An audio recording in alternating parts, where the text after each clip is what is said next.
आज हम लोग short story the collector of treasures देखेंगे, जो कि बेसी हेड के द्वारा लिखी गई है। बेसी हेड जो कि एक साउथ अफ्रीकन राइटर हैं।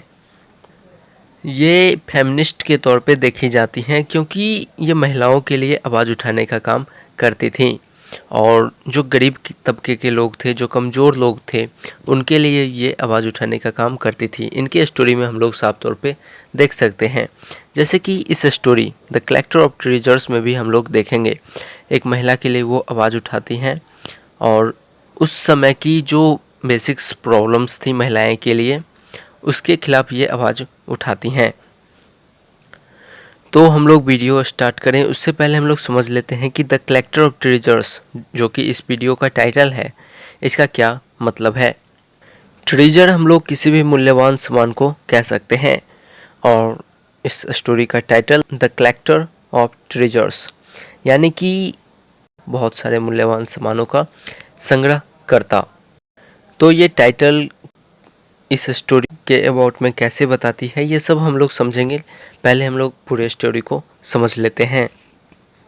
तो हमारी स्टोरी स्टार्ट होती है एक पुलिस के ट्रक से, जिसमें एक लेडी को पुलिस ले जा रही होती है जेल। ये जेल स्थित होता है गैबरोन में, जो कि बोट्सवाना की कैपिटल है। पुलिस की गाड़ी रात में जेल तक पहुंचती है और उस लेडी को जेल के अंदर ले जाके छोड़ देती है। जब रात भर जेल में रहने के बाद सुबह जब ब्रेकफास्ट आता है, तब वहाँ पे ये जो लेडी है वो 4 और लेडी से मिलती है, जो कि उसी जेल में वो सभी भी पहले से रहती हैं। इन सबों का परिचय होता है। ये आपस में एक दूसरे को अपना अपना नाम बताती हैं और अपने अबाउट में बताती हैं। वो चारों तो पहले से एक दूसरे को जान रही होती हैं, लेकिन ये पांचवी, जो कि ये लेडी अभी अभी आई हैं, इसके अबाउट में सभी जानना चाहते हैं। तो ये अपना परिचय देती है और बताती है कि मैं डिक्लेडी हूँ, डिक्लेडी मोकोपी, ये अपना नाम बताती हैं। वही दूसरी तरफ से भी रह रही चारों महिलाओं में से एक महिला कैबोनी अपने अबाउट में और अपने तीनों साथियों के अबाउट में बताती है कि उन तीनों का नाम ऑटसेट्सवी, गैलोबी और मोनवाना है। धीरे धीरे हमारी स्टोरी आगे बढ़ती है और ये न्यू लेडी, जिनका नाम है डिक्लेडी मोकोपी, ये और कैबोनी एक दूसरे को जानना स्टार्ट करते हैं। इन दोनों के बीच ही ज़्यादातर कन्वर्सेशन होता है। गाइज, ये जो न्यू लेडी है डिक्लेडी मोकोपी, जो कि अभी हाल ही में जेल में आई है, यही हमारी स्टोरी का प्रोटैगनिस्ट है। और कैबोनी के पूछने पे ये अपने पास्ट के अबाउट में बताती हैं कि जब वो मात्र 1 साल की थी तभी उनके पिता का डेथ हो गया था और मात्र 6 साल बाद उनकी माता का भी डेथ हो गया था। तब से वह अपने अंकल के साथ रहती थी। फिर हमारी स्टोरी आगे बढ़ती है और यहाँ पे जो भी कैदी थे उन सभी को कुछ न कुछ काम दिया गया था। तो इन लेडीज को भी काम दिया गया था कि कपड़ा बनाने का। तो ये पांचों लेडीज भी जाती हैं कपड़ा बनाने के लिए, सिलाई बुनाई करने के लिए। तो उन चारों को डिक्लेडी मोकोपी के अबाउट में पता चलता है कि ये काफ़ी एक्सलेंट थी इन कामों में। ये काफ़ी अच्छा सिलाई और बुनाई जानती थी। इनका काफ़ी तारीफ होता है उन चारों के द्वारा। फिर ये बताती हैं कि ये सिलाई कर सकती हैं, कपड़ा का बुनाई कर सकती हैं और यहाँ तक कि बास्केट भी बना सकती हैं। तो एक तरह से हम लोग कह सकते हैं कि हमारी जो प्रोटैगनिस्ट है वह सेल्फ डिपेंडेंट वुमेन है। इन लोगों के बीच फिर से बातचीत स्टार्ट होती है और बच्चे के अबाउट में पूछने पे डिक्लेडी बताती है कि उनके 3 बेटे हैं। तभी कैबोनी पूछती है कि वो सभी सही से रह तो रहे हैं ना। तो डिक्लेडी बताती हैं हाँ, वो सभी सही से रह रहे हैं। फिर डिक्लेडी के क्राइम के अबाउट में पूछे जाने पे डिक्लेडी अपने पास्ट लाइफ को याद करती हैं। वो अपने शादी के अबाउट में सोचती हैं और बताती हैं कि हमारे समाज में 2 तरह के लोग रहते हैं। पहला, जो बस फिजिकल डिजायर्स के लिए शादी वगैरह करता है, उसे किसी भी प्रकार का रिस्पॉन्सिबिलिटी से कोई मतलब नहीं होता है। वह बस अपना फिजिकल डिजायर्स को पूरा करता है और जानवरों जैसे रहता है। ऐसे ही आदमी के एग्जाम्पल में वह एक आदमी का नाम बताता है जिसका नाम है ग्रेसिगो मोकोपी, जो कि इनका हस्बैंड है, जो कि एक गवर्नमेंट क्लर्क है। और ये आज़ादी से पहले 50 पुला महीने का कमाया करता था। लेकिन अब चूंकि बोट्सवाना आज़ाद हो चुका है, जैसा कि हम जानते हैं बोट्सवाना साउथ अफ्रीकन एक कंट्री है जो कि 1966 में आज़ाद हुआ था, और ये इस स्टोरी का पब्लिकेशन 1977 में हुआ।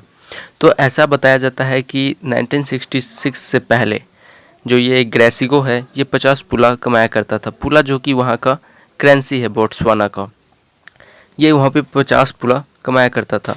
लेकिन अब बोट्सवाना आज़ाद हो चुका है और ये महीने में 200 पुला कमाता है। लेकिन उन पैसों को ये सही जगह पे खर्च ना करके, अपनी फैमिली पे खर्च ना करके, वह बस अय्याशी में अपने पैसों को खर्च करता है। जैसे दूसरी महिलाओं पे उसे खर्च करना, शराब में खर्च करना, बस ऐसे ही ये काम करता है।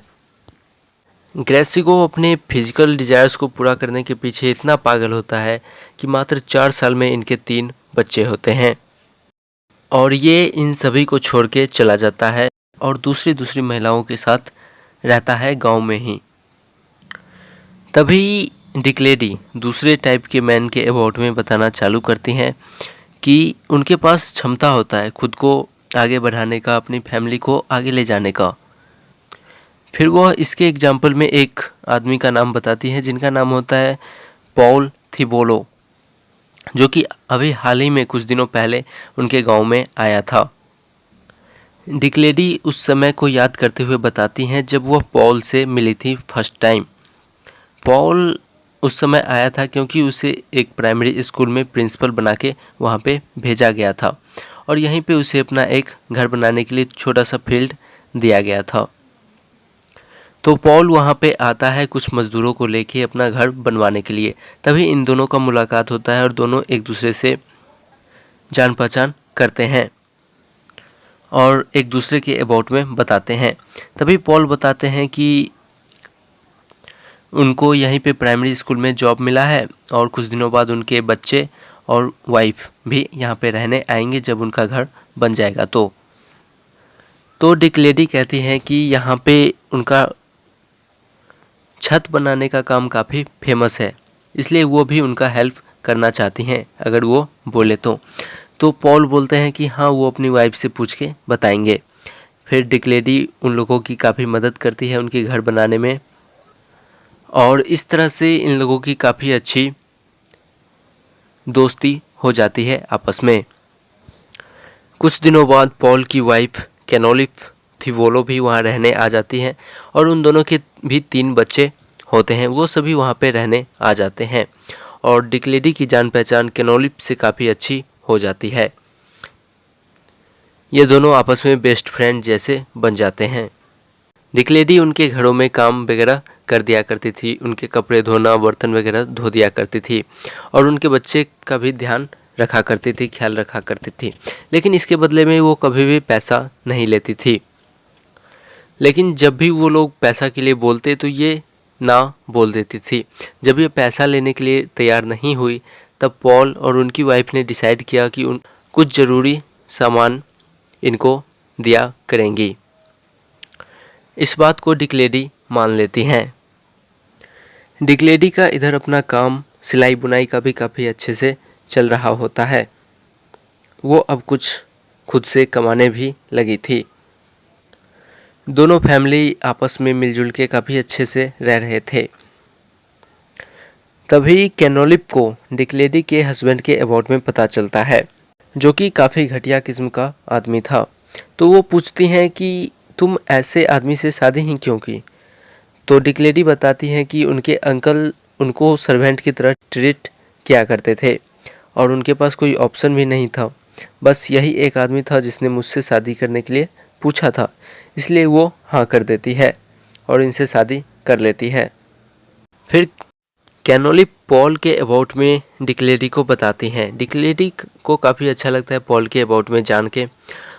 तो कैनोली बोलती हैं कि अगर तुम चाहो तो मैं कुछ दिनों के लिए पॉल को तुम्हें दे सकती हूँ। मैंने भी पॉल के साथ शादी से पहले रही थी, लेकिन कभी भी मैं प्रेग्नेंट नहीं हुई। अगर तुम भी चाहो तो उनके साथ रह सकती हो कुछ दिनों के लिए। वो इन सभी बातों का ख्याल रखते हैं। तो डिक लेडी बताती है कि नहीं, मैं इतना बड़ा गिफ्ट तुमसे नहीं ले सकती। इस तरह से इन लोगों का आपस में लगभग 8 साल गुजर जाता है। डिक लेडी का बड़ा बेटा बेन बॉथ प्राइमरी स्कूल से अब पास कर चुका था ए ग्रेड से, और इसे अब हायर सेकेंडरी स्कूल में नाम लिखवाना था। लेकिन उसके लिए डिक लेडी को और भी पैसे चाहिए थे। तो डिक लेडी सोचती है कि वो अब ग्रेसिगो के पास जाएगी और उसे याद दिलाएगी कि उसका बेटा अब बड़ा हो चुका है और उसके पढ़ाई के लिए पैसे चाहिए थे। इन 8 सालों में ग्रेसिगो से डिक लेडी कभी भी बात नहीं की थी। डिक लेडी ग्रेसिगो के पास जाती है और पैसे के लिए बोलती है। स्टार्टिंग में तो ग्रेसिगो पूरा ना बोल रहा होता है कि तुम्हारा मेरी लाइफ में कोई भी जगह नहीं है, तुम मेरे पास मत आओ, मैं तुम्हारी कोई भी मदद नहीं करूँगा। फिर वो बोलता है कि तुम पैसे पॉल से क्यों नहीं मांगती हो। एक्चुअली ग्रेसिगो को लगता है कि पॉल उसकी काफ़ी मदद कर रहा है, इसलिए पॉल डिक लेडी से बदले में कुछ लेता होगा और उसे लगता है कि ये इन दोनों का अफेयर चल रहा है। इसलिए वो बोलता है कि तुम पॉल से पैसे क्यों नहीं मांगती। ये सारी बात आके डिक लेडी पॉल की वाइफ कैनोलिप को बताती है। ये सारी बात कैनोलिप अपने हस्बैंड पॉल को बताती है। तो हस्बैंड कल होके मिलने जाता है ग्रेसिगो से। वहाँ पे इन दोनों का थोड़ा बहुत झगड़ा होता है और पॉल ग्रेसिगो को बताता है कि वो बस इसलिए मदद कर रहा है क्योंकि डिक लेडी उनकी वाइफ और उनके बच्चों का ध्यान रखती है, उनके लिए खाना बनाती है और कपड़े तैयार करती है। बट फिर भी ग्रेसिगो को विश्वास नहीं होता है और वो डिसाइड करता है कि वह अपने घर जाके रहेगा और इन बातों पे वह खुद से ध्यान देगा। तो वह डिक लेडी को बोलता है कि मैं आ रहा हूँ, मेरे लिए तुम खाना और हॉट बाथ तैयार करके रखना। बात का नाम सुन के डिक लेडी सारी बात समझ जाती है। वह समझ जाती है कि ग्रेसिगो बस सेक्स के लिए वहाँ पे आ रहा है और वह समझ जाती है कि ग्रेसिगो कभी नहीं बदलने वाला है। बट डिक लेडी काफ़ी इनोसेंटली बिहेव करती है और सब कुछ तैयार करके रखती है। ग्रेसिगो घर आता है और सब कुछ रेडी देख के काफ़ी खुश होता है। डिक लेडी ग्रेसिगो से पूछती है क्या तुम बेनबॉथ की पढ़ाई में हेल्प करोगे। तो वह बोलता है कि मैं इसके अबाउट में सोचूंगा। डिक लेडी अपने हस्बैंड ग्रेसिगो को बोलती है पानी रेडी है, जाके नहा ले, तब तक वह बच्चों को सुला देगी। ग्रेसिगो नहा के आता है और बेड पे आराम कर रहा होता है। डिक लेडी उसको सोया देख अपनी चाकू निकालती है और उसके प्राइवेट पार्ट को कट कर देती है। उसकी चिल्लाहट की आवाज़ सुन के आसपास के लोग भी इकट्ठा होते हैं। पॉल भी उधर से आते हैं, उनकी वाइफ भी आती है।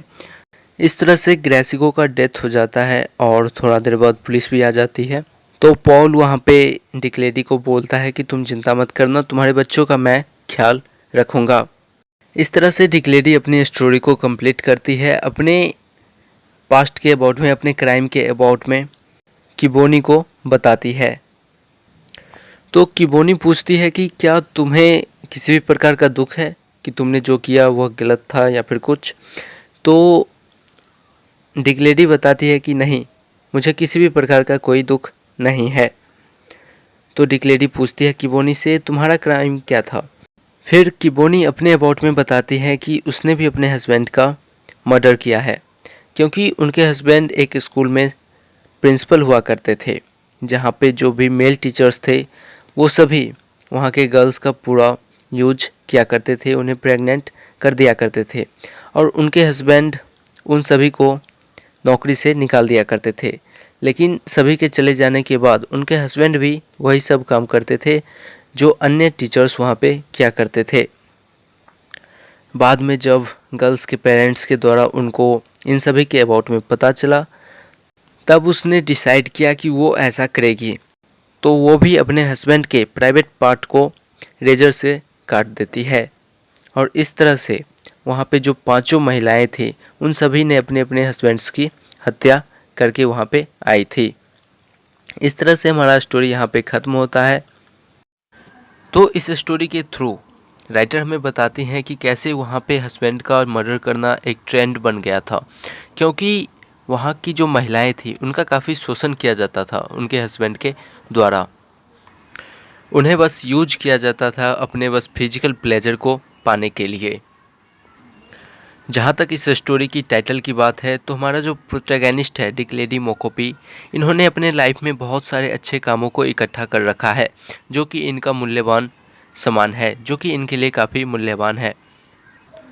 यानी कि हमारा जो प्रोटैगनिस्ट है डिक लेडी मोकोपी, यह एक संग्रह करता है मूल्यवान सामानों की। इस स्टोरी का पब्लिकेशन 1977 में किया गया था। इनका collection of short stories the collector of treasures and other Botswana village tales में